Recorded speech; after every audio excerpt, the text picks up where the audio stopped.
তো সবাই কেমন আছেন? আমি কিন্তু অনেক ভালো আছি। তো আমি এখন যাব ডিউটিতে। আর আপনাদের সঙ্গে আজ শেয়ার করব আমি ডিউটিতে যাওয়ার সময় কিভাবে রেডি হই। ফার্স্টেই আমি এখানে ইউনিফর্মটা পরে নিয়েছিলাম এবং মুখে লাগিয়ে নিচ্ছিলাম সিরাম। সিরামটাকে আলতো হাতে মুখে সুন্দর করে ম্যাসাজ করে নিয়েছিলাম। এরপর মুখে যেটা লাগাবো সেটা হলো ময়শ্চারাইজার। কিন্তু এ কি ময়শ্চারাইজার খুলতে গিয়েই তো যায় অবস্থা। যাই হোক ব্যাপার না, প্যারা নাই, চিল। এবার ময়শ্চারাইজার ইউজ করার পর মুখে যেটা লাগিয়ে নেব সেটা আমি মনে করি প্রত্যেকটা মেয়ের জন্য অনেক বেশি ইম্পর্টেন্ট। সেটা হলো সানস্ক্রিন। সানস্ক্রিনটা মেয়েদের জন্য অনেক বেশি গুরুত্বপূর্ণ আমি যা মনে করি। এরপর সুন্দর করে মুখে সানস্ক্রিনটা মাখার পর দেখেন মুখে কিন্তু আলাদা রকম একটা গ্লো এসেছে। এরপর আমাদের বডি লোশন ইউজ করতে হবে, বা আপনি যা ইউজ করেন বডিকে ময়শ্চারাইজ রাখার জন্য। কারণ আমাদের একটা জিনিস খেয়াল রাখতে হবে, রোগী যেন আপনার স্পর্শে ব্যথা না পায়, আপনার স্পর্শটা তার জন্য যেন কষ্টদায়ক না হয়, আরামদায়ক হয়।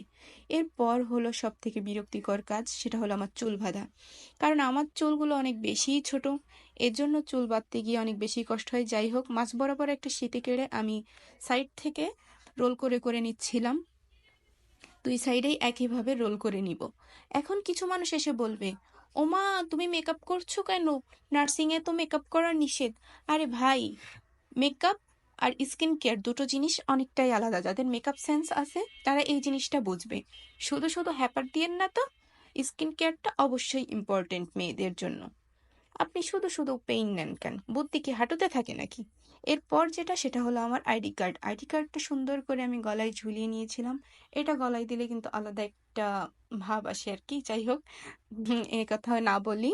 এরপর যেটা করব সেটা হচ্ছে আমার ক্যাপ।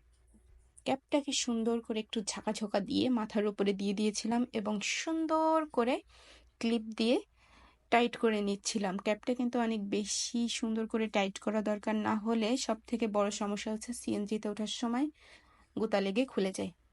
এটা কোনো কথা? যাই হোক ব্যাপার না, ক্যাপটা আমি পরে নিয়েছি। এবার যেটা ইম্পর্টেন্ট নার্সদের জন্য সেটা হলো ঘড়ি। ঘড়িটা কিন্তু অনেক অনেক বেশি ইম্পর্ট্যান্ট, ঘড়িটা অবশ্যই রাখা লাগে। তো আমি রেডি হয়ে গিয়েছি, এবার আমি ডিউটিতে চলে যাই। আপনারা সবাই ভালো থাকবেন, সুস্থ থাকবেন। দেখা হবে নেক্সট ব্লগে। টাটা।